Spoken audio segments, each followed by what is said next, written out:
Randy Stepp here with episode 2 of the Obsessed Runner Live. The purpose of our podcast here is to motivate your butt out the door every day to get in the daily run, our daily bread. So, what I'm going to do is give you tips. Oh, there's an old runner saying, if you miss a day of running, nobody knows. If you miss 2 days of running, you know. If you miss 3 days of running, everybody knows. Actually, that's BS. Nobody gives a crap about your running but you. It's wonderfully personal. So we know the value of the run, and every time that we get in a run, we're happy we did. But why is it so damn hard to get out the door? So we have so much that it seems to be in the way of our run, from business life to family life to weather. A million excuses, right? Runners are busy people, and there is absolutely no time to squeeze in a run in a busy person's life. So if that's your strategy, is to squeeze in a run, you're going to fail miserably. So what this means is the run needs to take the priority of any other appointment on your schedule.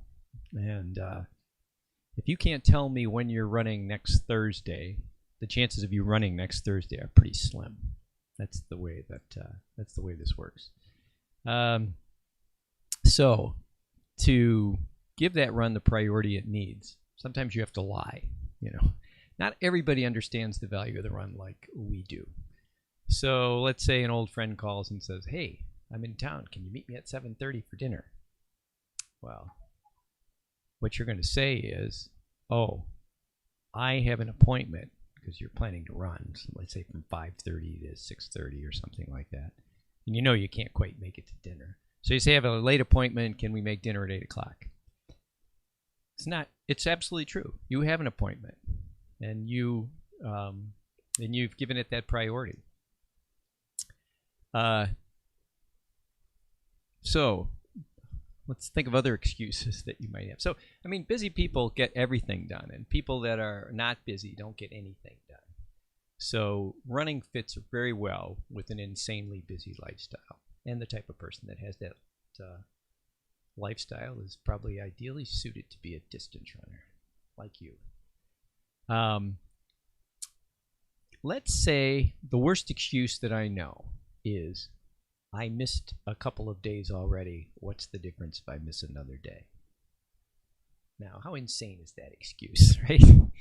We know the value of the daily run, psychologically, physically, raise our self-esteem, keep us away from anxiety, keep us from the diseases of lifestyle. We know how important it is. So that excuse the idea. And we also know how hard it is to get back on the wagon when you lose that fitness level. When you look in the mirror and you see somebody that you like, what happened to me? Definitely it's mathematically more difficult every day to get back on the running wagon. So when you lose that fitness level and you have to crawl back, it's a lot of work. And if you keep that in mind, each day that you miss should motivate you. As long as you know that in your mind, you know that you need to come back and get those days. You need to get back out on the road. And that's what I'm here for. I'm here to tell you that's why I'm telling you these things, so that you get back on the road. You probably heard my phone just beep. It's probably telling me it's time for me to get out for my run. Your appointment's coming up in 20 minutes, which is true. I'm going to run this morning. So other tricks, of course, is to always have a goal.